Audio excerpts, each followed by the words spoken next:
Hitler had originally scheduled an offensive against the Low Countries and France for November 1939, once German divisions could be redeployed from Poland.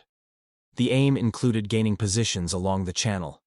Weather conditions and limited air support, however, led to delays, and planning continued into early 1940.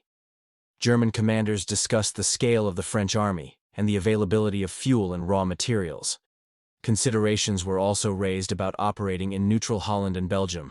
Supply stocks, especially of munitions and tanks, were noted, and adjustments were made to procurement and resource management. Dr. Fritz Todt took over construction responsibilities as decisions were made about the use of existing reserves. Fog and mist in late 1939 reinforced the need for postponement. By early 1940, attention shifted to potential actions involving neutral Holland. In mid-January, both Dutch and Belgian officials received information from Rome regarding the possibility of German movements. Additional signals came from German military intelligence. On 10 January, a German liaison aircraft crash-landed in Belgium, carrying documents related to operational planning. These developments influenced Allied preparations. French units in the northeast moved forward to meet any advance. German strategic planning adapted accordingly, with alternatives considered, including a plan developed by von Manstein focusing on movements through the Ardennes. At the same time, naval strategy played a role in discussions about Norway. Grand Admiral Raeder supported including Norway in operational considerations. Points raised involved securing access to Swedish iron ore and establishing favorable positions for naval operations. Vidkun Quisling, a political figure in Norway, held talks in Germany that contributed to these discussions. The British also examined options involving Norway and the surrounding waters. Debates included the possibility of operations in the Baltic or actions around Narvik. Plans were reviewed by the British government and military leadership. On the 16th of February, HMS Cossack boarded the German supply ship Altmark in Norwegian waters, releasing prisoners who had been captured earlier. This event brought renewed attention to the area. By late February, German destroyers operating near Norway encountered British aircraft, resulting in losses on both sides. On the 1st of March, directives were issued to prepare for operations in Denmark and Norway. Considerations were raised regarding overall strategy and the distribution of forces. On 7 March, preparations accelerated. Air reconnaissance reports indicated increased Royal Navy activity near Scapa Flow. The Soviet-Finnish settlement, reached shortly afterward, influenced German calculations about timing and necessity. The simultaneous invasions of Norway and Denmark were scheduled for the 9th of April. Transport ships left Germany carrying troops for multiple landing points, including Narvik, Trondheim, Bergen, and Oslo. Airborne troops were also assigned to key positions.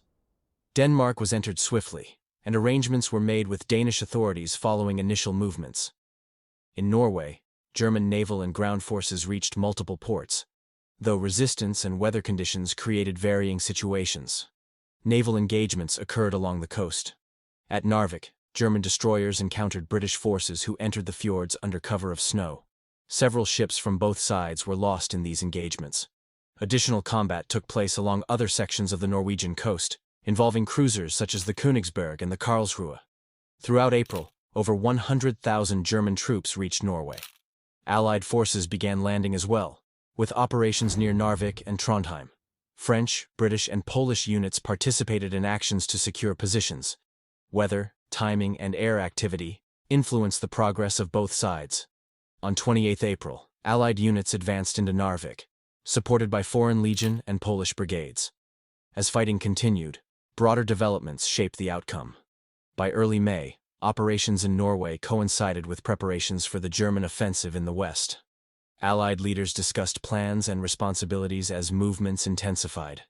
The British royal family and Norwegian government coordinated evacuation arrangements as German units advanced.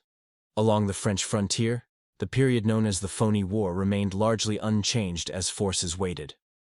Debates within German command continued regarding the most effective route for the forthcoming offensive. Command structures on the Allied side involved coordination between British and French commanders, including Lord Gort and General Georges. Belgium and the Netherlands maintained their neutrality policies, requiring Allied forces to hold their positions until an attack occurred. Luxembourg prepared to close its borders in response to any movements. The Maginot Line, extending from the Swiss border to the Ardennes, formed part of the French defensive posture. By early 1940, discussions in France noted logistical, organizational, and communication factors. The French Air Force focused on strengthening its squadrons, while British Fighter Command prioritized homeland defense. Coordination between air and ground units was still developing. Observations from the earlier Polish campaign highlighted the importance of air support and armored mobility. After a series of postponements influenced by weather conditions and parallel operations, May 10th was selected as the date for the major offensive in the West. Thanks for watching. For more historical content, be sure to subscribe. And if you find this video informative and useful, don't forget to like.